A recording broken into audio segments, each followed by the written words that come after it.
हे कमळगड्डे आणि हे ठेव देवीचं तिथं.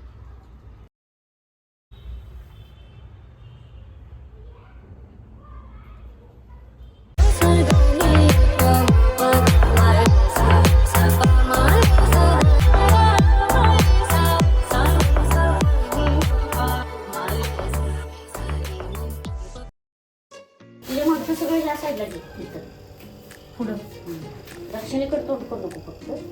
इकडं नाही करायचं ना. हं. असं तिरकं करते.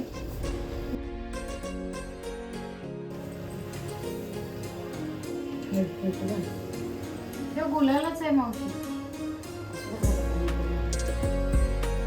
थांबायचं का हा कुंकू नाही. ठेव वाटत. त्याच्यातच एका साईडला काढू.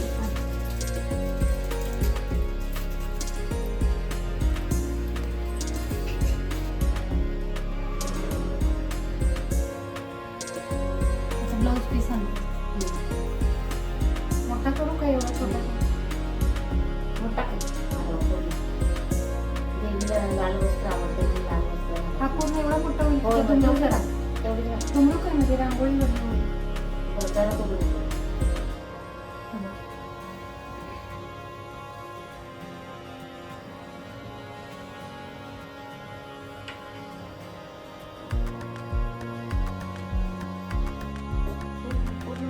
कलश ठेवून देवी पुढे ठेव.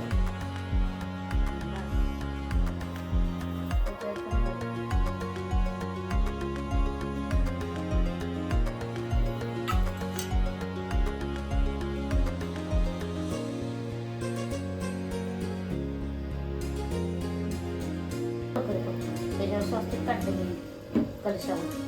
ते पुढे ते पुढे उचल. उचलून दिलं.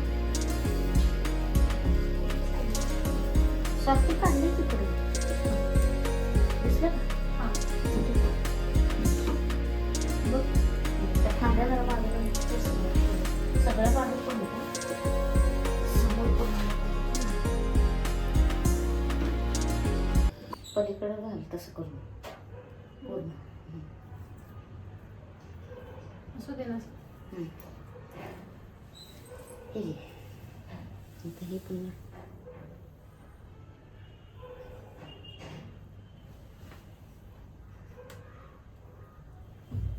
ठेवू काय वरच? वीट व्यवस्थित लाव. मागच्या बाजूला लावलीस. ते नाही मग मागं पडते ना. बस. आधी फुलं ठेवून घेऊ का पानं? नाही फुलं नुसती गोल ठेव त्या कलशाच्या भोवती सगळं लाव.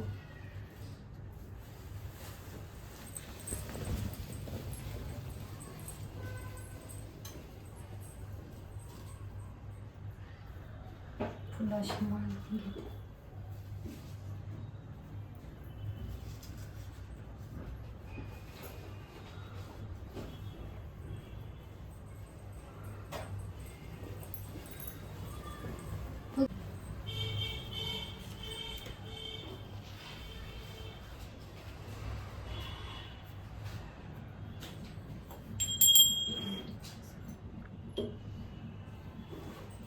पानं एकदम समोर ना. पानं नाही एकच विडा तयार करून ठेवायचं. इकडं इकडं उजव्या बाजूला.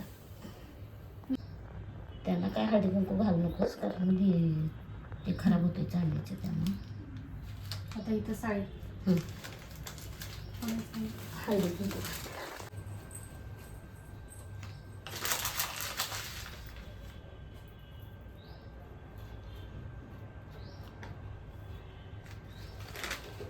साडी ठेवून त्याच्यावर आता लक्ष्मीचं. हे खराब होते काय हळदी कुंकू लावल्यावर? नाही जाऊ नको. हा.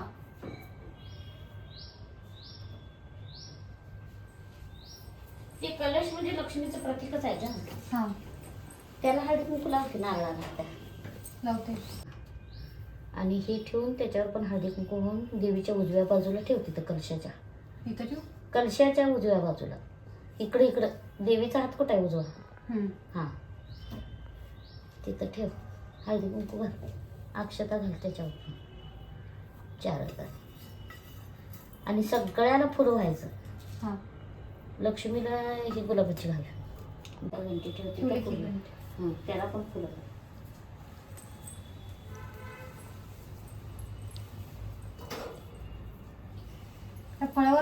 मांडायचं फुल. तिथं फळाच्या बाजूला फुल सगळ्याला मांडायचं.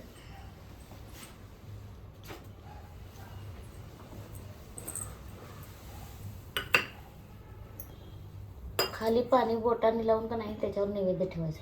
हा बघ पाणी 2 बोटाने लावते तर खाली. इथं ठेवू का इथं तिथेच वरच ठेवते तू. देवीच्या बाजूला ठेव की. पुढं ठेव, मागं ठेव अजून. हां नैवेद्य ठेव. पेढे पण ठेवूया. ठेवले कुठं आहेत पेढे? वाटी दुखत. आणि आता आरती लावून देते. हां नैवेद्यावरनं परत पाणी फिरवायचं. हात आता हळद कुंकू लावू का हे फळांना? ते लाव की. भिजवून घेऊ का तसं? कलशाला पण लाव. नाही असंच लाव कोरडं.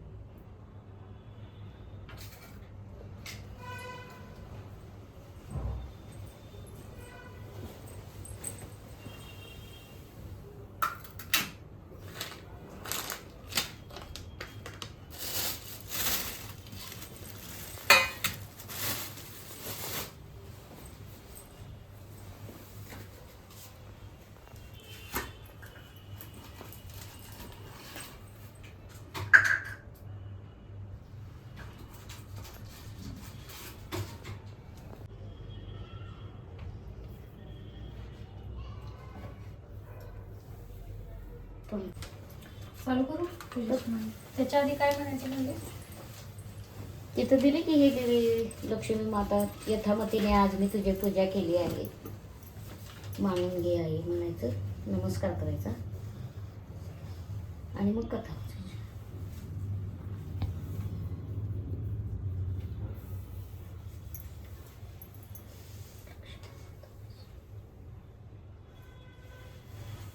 इकडनं ना श्री लक्ष्मी देवीची प्रार्थना.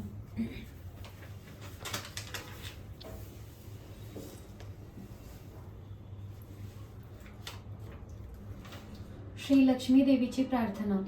हे लक्ष्मी देवी, या जगावर तुझी सत्ता आहे. माझ्या सर्व अपराधांना क्षमा कर. तुझे व्रत मी नेमाने करीत आहे. माझ्यावर कृपा कर. आमचा संसार सुखी कर. कुटुंबातील सर्वांचे कल्याण कर. आमच्या घरात तुझा सतत सहवास लाभू दे. धनसंपत्ती, सुखशांती, ऐश्वर्य व प्रगती आणि खरं समाधान आम्हाला मिळू दे. मी गर्व करणार नाही, उतणार नाही, मातणार नाही, हा घेतला वसा टाकणार नाही. तुला मी नमस्कार करते.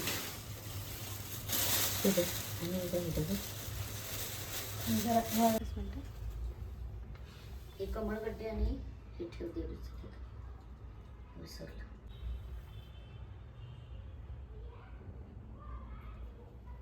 घरात जागा स्वच्छ करून तेथे पाट किंवा चौरंग ठेवावा. त्यावर रंगीत कापड अंथरून गव्हाची किंवा तांदळाची रास घालावी. त्यावर तांब्याचा कलश ठेवावा. त्या कलशामध्ये दुर्वा, पैसा, सुपारी, 5 पाने किंवा डहाळ्या व नारळ ठेवावा. चौरंग पाटावर कलशाजवळ श्री लक्ष्मी देवीचा फोटो आणि लक्ष्मी यंत्राचा कागद ठेवावा. मूर्ती असल्यास ती ठेवावी. पुढे विडा, पान, सुपारी, खोबरे, खारीक, बदाम, हळकुंड आणि खडीसाखर किंवा गूळ ठेवून गणपती म्हणून सुपारी मांडावी.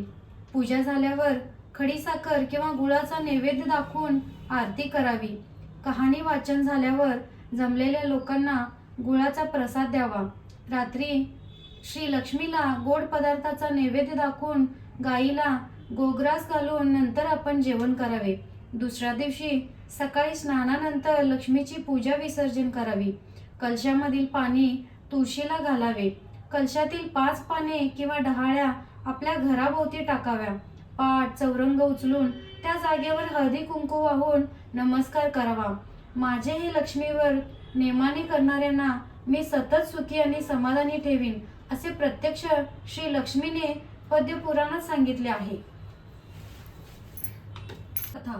द्वापार युगातील गोष्ट. त्या काळी सौराष्ट्र देशामध्ये भद्रश्रवा नावाचा राजा राज्य करीत होता. तो मोठा विद्वान व वेदांत जाणणारा होता. त्याच्या राणीचे नाव सुरचंद्रिका असे होते. त्यांना 7 पुत्र व शांबाला नावाची एक कन्या होती. राजकन्या एके दिवशी आपल्या मैत्रिणींसह नगराबाहेरील उद्यानात विहार करीत असताना राजवाड्यामध्ये एक चमत्कारिक गोष्ट घडून आली. त्या दिवशी लक्ष्मीच्या मनात आले की आपण राजवाड्यात जाऊन सूरजचंद्रिका राणीस पूजेच्या कल्याणासाठी लक्ष्मी व्रताची आठवण करून द्यावी. त्यामुळे माझे वास्तव्य राजवाड्यात राहून राजाकडून प्रजेचे कल्याण होईल. अन्यथा मी सामान्य माणसाकडे वास केल्यास फक्त एकट्याचा फायदा होईल. म्हणून जनकल्याणार्थ राजवाड्यात राहणे बरे असा विचार करून लक्ष्मीने एका वृद्ध स्त्रीचे रूप घेतले व काठी टेकीत ती राजवाड्याच्या मुख्य दरवाजापाशी आली. तेव्हा तेथील द्वारपालाने लक्ष्मीला विचारले, आपणास कोणास भेटावायचे आहे? तेव्हा लक्ष्मीने सांगितले की मला सूरजचंद्रिका राणी साहेबांना भेटावायचे आहे. द्वारपालाने लगेच राणीच्या एका दासीला बोलावून लक्ष्मीची भेट घालून दिली. दासीने अधिक चौकशी करण्याकरता लक्ष्मी रूपातील वृद्ध स्त्रीला प्रश्न विचारले, आपण कोण? आपले नाव काय? आपण कोठून आलात? आपले राणी साहेबाकडे काय काम आहे? लक्ष्मीने दासीला सांगितले की मी द्वारकेत राहणाऱ्या भुवनश नावाच्या विद्वान ब्राह्मणाची पत्नी असून माझे नाव कमला आहे. मी येथे येण्याचे कारण तुला थोडक्यात सांगते, ऐक. तुमची सूरजचंद्रिका राणी मागच्या जन्मी एका वैश्याची पत्नी होती. तो वैश्य दरिद्री होता, त्यामुळे नवरा बायकोचे वारंवार तंटे होत असत. एके दिवशी भांडण करून ती घराबाहेर पडली व रडत भटकू लागली. ते पाहून मला तिची दया आली. मी तिची विचारपूस करून तिच्या दुःखाचे कारण ऐकले व तिचे दारिद्र्य दूर होण्यासाठी तिला लक्ष्मीव्रत करण्याचा उपदेश केला, माहिती सांगितली. त्याप्रमाणे तिने लक्ष्मीव्रत केले. व्रताच्या प्रभावाने ती श्रीमंत व सुखी झाली. लक्ष्मी तिच्या घरी नांदू लागल्यामुळे त्या पती पत्नीचा संसार सुखाचा झाला व पुढे पुष्कळ वर्षे त्यांनी ऐश्वर्य भोगले. पुढे त्यांना यथाकाल मृत्यू आला. लक्ष्मी व्रताच्या प्रभावाने त्यांना लक्ष्मी प्रसन्न झाल्यामुळे पुढील जन्म राजकुळात मिळाला. मागील जन्मी केलेल्या लक्ष्मी व्रताच्या प्रभावामुळे सूरजचंद्रिका राजघराण्यात सर्व ऐश्वर्य भोगत आहे, परंतु लक्ष्मी व्रताचा आता तिला विसर पडला आहे. म्हणून सूरजचंद्रिकेस लक्ष्मी व्रताची आठवण करून देण्यासाठी मी येथे आले आहे. हे सर्व त्या दासीने ऐकल्यावर तिला मोठे कौतुक वाटले. ती म्हणाली, आपण कृपा करून लक्ष्मी व्रत केव्हा व कसे करावे हे मला सांगाल काय? तेव्हा वृद्ध स्त्री रूपातील लक्ष्मी म्हणाली, ऐक. मार्गशीर्ष महिन्यातील प्रत्येक गुरुवारी सकाळी नदी किंवा विहिरीवर स्नान करून 5 डोहाळे काढून भरल्या कळशीत ठेवावेत. रांगोळी काढून पाट मांडावा व पाटावर साडी घालून त्यावर कळशी ठेवावी. कळशीमध्ये नाणे, सुपारी, मोती, पोवळे, दुर्वा घालाव्यात. जवळ समई लावावी. कळशीवर 8 बाजूला हळदी कुंकवाची बोटे ओढावीत. लक्ष्मी नमः म्हणून पूजा करावी व तुपाचे निरांजन ओवाळावे. पिण्यासाठी वाटीमध्ये दूध ठेवावे व पुऱ्या लाडवाचा नैवेद्य दाखवावा. काही फळे ठेवावीत.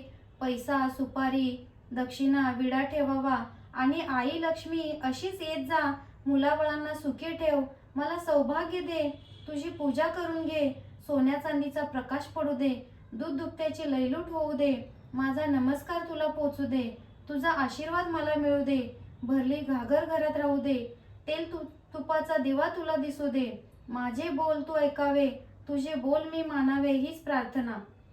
अशी मनोभावे प्रार्थना करावी. सायंकाळी गायीची पूजा करावी. तिला पुरणवरणाचा नैवेद्य दाखवावा आणि आपण व्रतस्थ राहावे. रात्री जागर करावा. उणे दुने बोलू नये. सकाळी कळशीतील पाणी नदी किंवा विहिरीत सोडावे. 5 डहाळे 5 ठिकाणी टाकावेत आणि त्या ठिकाणी पूजा केली असेल त्या ठिकाणी हळदी कुंकू वाहावे. अशा तऱ्हेने मार्गशीर्ष महिन्यातील हे व्रत 4 गुरुवारी करावे. आपल्या ऐपतीप्रमाणे दानधर्म करावा. हे सर्व लक्षात घेऊन व्रत कर, तुझे कल्याण होईल. व तुला कोणी भक्तीने विचारल्यास या व्रताची माहिती सांग.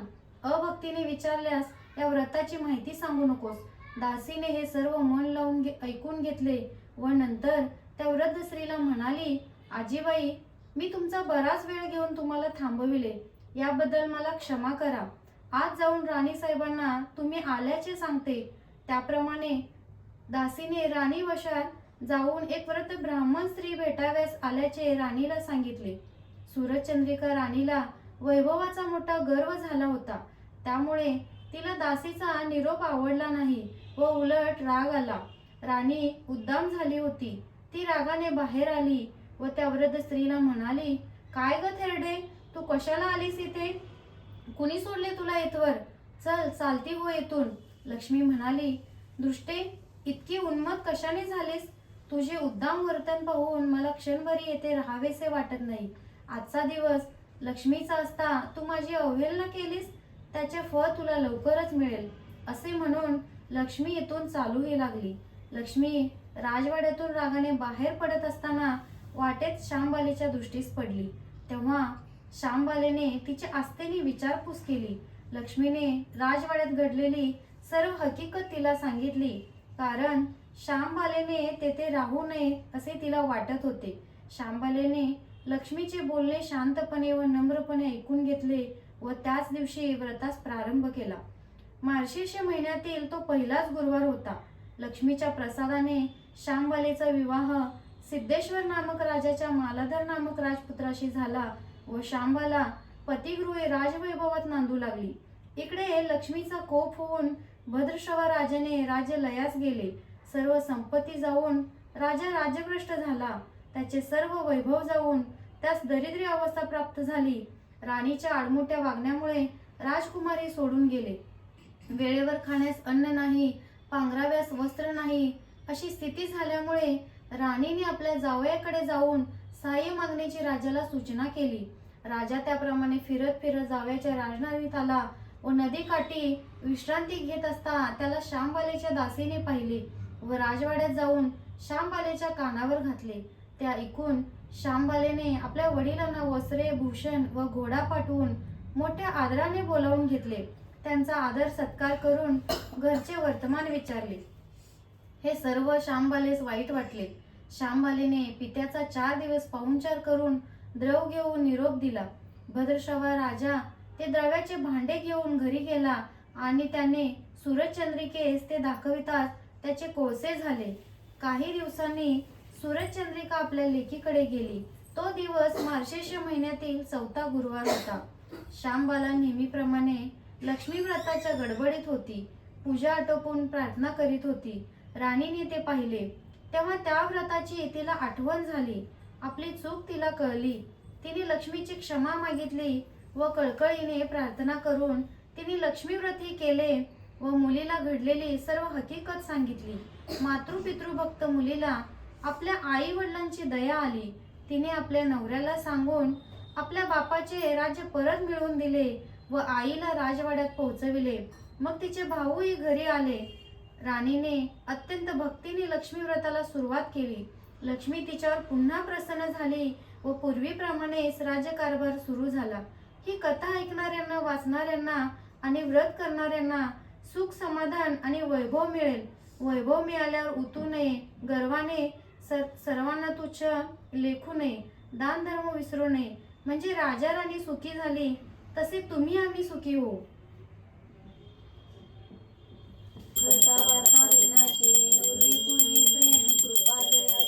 सर्वांगी सुंदर उशेंदुराची, कंठे झळके माळ मुक्ता फळाची. जय देव जय देव जय मंगलमूर्ती, ओ श्री मंगलमूर्ती. दर्शन मात्रे मन कामना पूर्ती. जय देव जय देव. रत्न खचित फरा तुझ गौरी कुमरा, चंदनाची ओटी कुमकुमचे शरा. हिरे जळत मुक्त शोभतो गरा, रुंजून तीन पुरे चरणी घागरे. जय देव जय देव जय मंगलमूर्ती, ओ श्री मंगलमूर्ती. दर्शन मात्रे मन कामना पूर्ती. जय देव जय देव. लंबोदर पीतांबर फणीवर वंदना, सरळ तोंड वक्रतुंड तीनयना. दास रामाचा वाटपाये सजना, संकष्टी पावावे निर्वावे रक्षावे सुरवर वंदन. जय देव जय देव जय मंगलमूर्ती. दर्शन मात्रे मन कामना पूर्ती. जय देव जय देव. ते अंबे करुणा विस्तारी, वारी वारी जन्म मरणाते वारी. हारी पडलो आता संकट निवारी. जय देवी जय महिषासुरमर्दिनी, सुरवरीश्वर वरदे तारी संजीवनी. जय देवी त्रिभुवनी पाता तुझैसे नाही, सारे श्रमले परंतु न बोलवे काही. साही विवाद करता पडलो प्रवाही, ते तू भक्ता लागी पावस नवलय. जय देवी जय महिषासुरमर्दिनी, सुरवरीश्वर वरदे तारी संजीवनी. जय देव. प्रसन्न वदने प्रसन्न उशी निदाशा, क्लेशापासून सोडवी तोडी गोपाशा अंबे तुझ वाचून कोण पूर्विला नरहर तल्लीन झाला पंकजलेशा जय देवी जय महिषासुरमर्दिनी सुरवरेश्वर वरदे तारीख संजीवनी जय देवी घालीन लोटांगण वंदीन चरण डोळ्यान पाहिन रूप तुझे प्रेमे आलिंगन आनंदे पूजन भावे वाळीन म्हणे नमा त्वमेव माता पिता त्वमेव बंधू सखा त्वमेव विद्याधरणं त्वमेव सर्वं मम देवदेव कायेन वाचया मनसेंद्रिय वा बुद्धात्मना वा प्रकृती स्वभाव करोमि यज्ञं सकलं परस्मै नारायणाशी समर्पयामि अशितं केशवं नाम नारायण कृष्ण दामोदरं वासुदेवरे सीधवं माधवं गोपिका वल्लभं जानकी नायकं रामचंद्र भजे हरे राम राम राम हरे हरे हरे कृष्ण कृष्ण कृष्ण हरे हरे